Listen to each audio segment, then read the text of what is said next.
বন্ধুরা, কেমন আছেন সবাই? আশা করি সবাই অনেক ভালো আছেন। ইতিমধ্যে জেনে গেছেন জুবিন গার্গ আর আমাদের মাঝে নেই। ভারতীয় জনপ্রিয় কণ্ঠশিল্পী জুবিন গার্গ, যিনি তার অসাধারণ কণ্ঠ দিয়ে লক্ষ লক্ষ ভক্তের হৃদয় জয় করেছেন।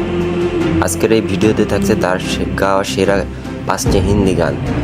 নাম্বার 1-এ রয়েছে 2006 সালে মুক্তিপ্রাপ্ত গ্যাংস্টার মুভির ইয়া আলী সেই জনপ্রিয় গানটি। এই গানের মধ্যে দিয়ে তুমুল জনপ্রিয়তা লাভ করে জুবিন গার্গ। লিস্টের দ্বিতীয় নম্বরে রয়েছে 2013 সালে মুক্তিপ্রাপ্ত কিস 3 মুভির সেই দিল তুই বাতার জনপ্রিয় সেই গানটি।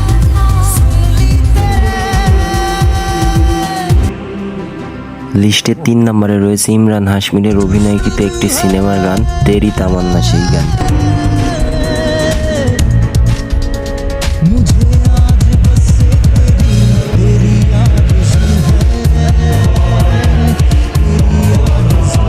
চার নম্বরে রাখা আছে তামিলের একটি মুভির রামজানা নামক সেই সংটি।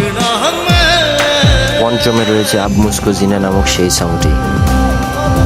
ভিডিওটি ভালো লেগে থাকলে লাইক, কমেন্ট ও শেয়ার করতে ভুলবেন না। আপনার একটি লাইক আমার পরবর্তী ভিডিওর জন্য অনুপ্রেরণা যোগাবে। সাবস্ক্রাইব করে পাশেই থাকুন। ধন্যবাদ।